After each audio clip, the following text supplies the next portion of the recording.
Comme chaque vendredi, c'est Top Sortie pour tout savoir de l'actualité culturelle de la Côte d'Azur. Cette semaine, nous avons le plaisir d'accueillir le comédien et metteur en scène David Brécourt. Bonsoir. Bonsoir. Et merci d'être avec nous Merci ce à soir. vous. Et pour nous accompagner, toujours Morgane Lasdi-Pesson. Bonsoir Morgane. Bonsoir Céline, bonsoir David et bonsoir à tous. Pour le magazine Le Mensuel. Alors d'abord, si vous le voulez bien, ce soir, on va faire un petit détour par l'arrière-pays varois. On va les retrouver. Grand plaisir. Valérie Marcy, bonsoir et merci d'être avec nous dans Top Sortie. Vous êtes vice-présidente de l'agglomération Dracénie-Provence-Verdon en charge du tourisme. On va parler d'un événement aussi épicurien que culturel. C'est ce salon autour du vin. C'est sa 10e édition, les 22 et 23 octobre prochains à Draguignan. Qu'est-ce qu'on y trouve cette année ? Alors, bonsoir et merci de nous donner cette opportunité. Alors, on y trouve plein de bonnes choses. On a tendance à dire la crème de la crème, puisqu'on va réunir tous nos producteurs locaux, les viticulteurs, bien sûr, nos artisans, et puis tous les producteurs de bons produits du terroir. Donc, une très, très belle occasion de venir tout déguster tranquillement sur 2 jours, samedi et dimanche 22 et 23 octobre.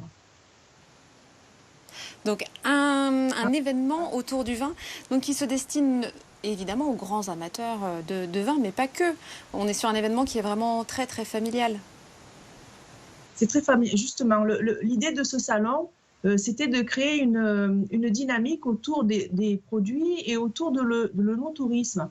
En fait, on peut penser que souvent les gens ne sont pas nécessairement connaisseurs des bons vins. Ils n'osent pas forcément pousser la porte d'un domaine, d'un château. Et donc ce salon, c'est vraiment de populariser et de faire cette rencontre, de provoquer cette rencontre. Et on sait que depuis 10 ans qu'on le produit, on sait que ça a créé le lien entre nos producteurs et alors les touristes, mais aussi les locaux qui ont à cœur de retourner dans les domaines les semaines qui suivent. Donc l'enjeu était gagnant et puis vraiment ça permet de mieux connaître son territoire. On a tendance à partir faire du tourisme ailleurs. Alors pour ceux qui connaissent déjà le salon, est-ce qu'il y a des nouveautés cette année qui peuvent leur donner envie de revenir ? Alors il y a une nouveauté avec la blogueuse culinaire Sarah Tatouille qui va faire des ateliers évidemment de cuisine. Elle va utiliser les produits du terroir qui se trouvent dans le salon et va nous proposer des recettes sympathiques. Et puis pour les 10 ans, on a voulu marquer le coup, donc on va... Au moment de l'inauguration, les visiteurs pourront entendre l'hymne de la Dracénie. C'est un ami photographe de notre territoire qui est très très présent chez nous, qui est également compositeur et qui nous a créé cet hymne de la Dracénie. Donc on attend, ça sera chanté par les professeurs du conservatoire de l'agglomération et on s'attend à une très très belle surprise. Valérie Marcy, merci de nous avoir parlé de ce salon autour du vin qui aura lieu les 22 et 23 octobre à Draguignan. Merci à vous. Et puis on va parler théâtre à présent dans Top Sortie avec vous, David Brécourt. Alors vous jouez ce soir sur scène dans les Bouches-du-Rhône, un petit peu plus loin que chez nous. Votre seul en scène qui s'appelle En ce temps-là l'amour, on va en parler après. On va aussi parler d'abord de ce festival de théâtre qui est un projet qui est en train de se concrétiser et qui devrait se passer du côté de Èze. Exactement, c'est une nouvelle toute fraîche. Oui. On va dire, mais vraiment fraîche. C'est une exclusivité. Exactement. Une exclusivité. Et je pense que c'est bien parti. Je vais essayer de créer un gros festival à Èze-Village début août, du 3 au 6 août, sur 4 spectacles pour commencer cette année, avec de la comédie un peu plus profonde, un seul en scène et une autre pièce à 2 personnages. Enfin, j'ai déjà mon programme. Mais voilà, on va affiner tout ça. Mais il n'y a pas beaucoup de théâtre dans la région. C'est pas pour concurrencer non plus Ramatuelle qui est un festival magnifique dans le Var Et amis. Mais voilà, parce que c'est vrai qu'on s'est rendu compte que sur la Côte d'Azur il y a beaucoup de jazz, beaucoup de musique, il y a beaucoup de concerts, mais il n'y a pas beaucoup de théâtre. Et là il y a un endroit qui est absolument extraordinaire qui s'appelle l'Oppidum, qui est au col d'Èze. Non. Et là je crois que je vais m'éclater. Ça fait longtemps que j'ai envie de faire ça mais je vais y mettre mon cœur en tout cas. Donc c'est un festival qui vient tout juste d'être validé hier soir, pour être complètement voilà. transparent avec tout le monde. Donc il n'a pas encore de nom. Non. Pas encore. Et on va trouver un nom. Et tout ce qui va avec. Oui, et tout ce qui va avec, oui. Et on va le grossir d'année en année. Il faut que ça perdure. C'est un peu c'est ce qu'on m'a demandé de faire, de commencer par 4 spectacles, et puis dans 2 ans peut-être 6, et puis dans 3 ans 8, et faire un gros festival de théâtre. Alors j'imagine que vous n'avez pas encore choisi quels spectacles seront joués. Si, mais là je l'été peux rien prochain. dire encore. L'esprit, ce sera quoi dans le choix de ces spectacles? Là, peut-être que vous pouvez nous en dire un petit peu plus. Bah, Est-ce que ce sera de faire découvrir des choses nouvelles, innovantes? On sera sur des classiques? Complètement Quel sera l'esprit? éclectique, ça c'est sûr. Ouais. Moi je veux qu'il y ait de tout. Donc de la comédie parce que les gens ont besoin de rire, mais pas que. Il y a le théâtre, on peut pleurer aussi, on peut avoir de l'émotion, on peut... donc va y avoir un peu de ça, un peu de tout. Et puis je voudrais que tous les ans, je voudrais faire découvrir un acteur ou une actrice dans un seul en scène. Là, je l'ai trouvé. Je peux vous dire que ça vaut le déplacement. Et voilà. Et puis peut-être des rencontres avec le public le matin avant la représentation, pour que le public puisse poser des questions aux acteurs dans un format très convivial et dans un endroit de rêve. Sur le lieu, plus précisément, ça se passerait où? Ça se passerait au col d'Aise, en fait, au-dessus de Aise Village. Il y a Aise-sur-Mer, il y a Aise Village, et puis il y a le col d'Aise. Et il y a un endroit qui est absolument extraordinaire. La scène serait mise d'eau, en fait, avec la mer derrière. Ça culmine quand même à 800 mètres d'altitude. Et ça va être un endroit, je pense que ça peut être un endroit magique.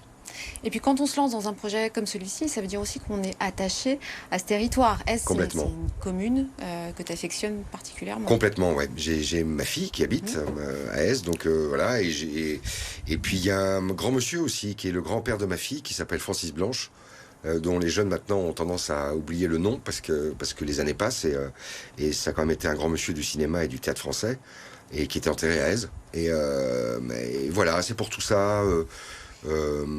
c'est un village extraordinaire.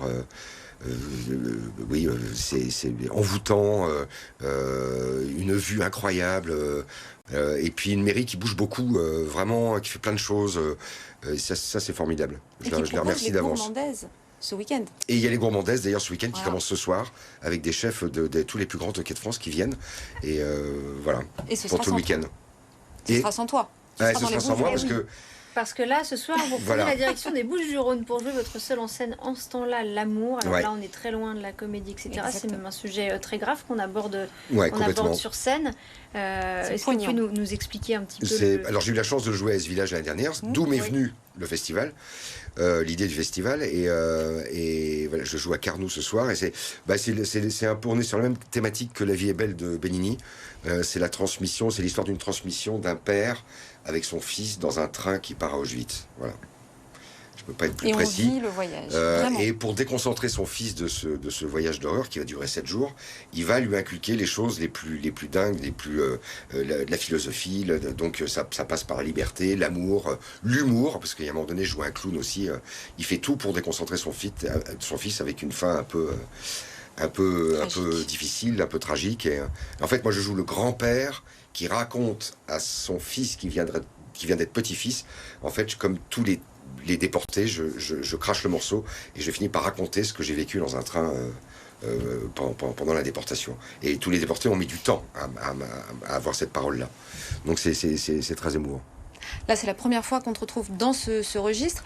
On a eu des comédies, alors je pense à L'Heureux Élu, et on ne peut pas oublier, par exemple, Le Jeu de la Vérité.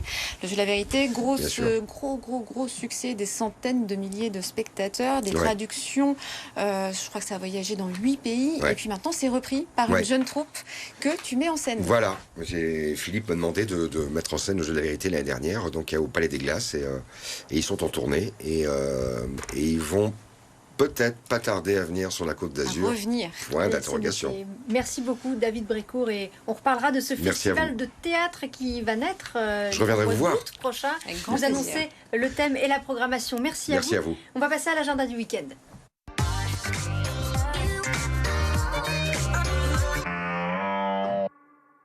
On débute avec du cinéma, le Ciné Festival en Pays de Fayence, 20e année, 20e anniversaire. Donc des films, des courts-métrages de tous les pays. On retrouve entre autres aujourd'hui des films, des productions de l'Australie, Italie à la Russie également, la Thaïlande. Voilà, donc des projections, des rencontres et puis des débats. Ça se passe du 15 au 21 octobre à Montauroux. Du théâtre avec Maman, c'est la toute première pièce où Vanessa Paradis joue au théâtre. C'est assez impressionnant. Elle connaît énormément bien la scène, mais c'est la première fois qu'on la voit là-dedans. Ce soir, ce sera au Carré de Sainte-Maxime. Demain, ce sera à l'Opéra de Toulon. Le 2 novembre, ce sera au Théâtre Princesse Grace de Nice. L'histoire, eh bien, elle a une boutique qui s'appelle Maman, donc pour les femmes enceintes. Et puis, elle n'a jamais eu d'enfant. Elle se fait aborder dans la rue. Le jeune homme la prend pour une prostituée. Plutôt que de mal le prendre, eh bien, elle a envie de l'adopter. Merci beaucoup, Avec Morgane. plaisir. Très bon week-end et à la semaine prochaine. Merci. Et quant à moi, je vous donne rendez-vous lundi pour votre rendez-vous environnement Planète Locale. On parlera éco-construction, thème plus que jamais d'actualité.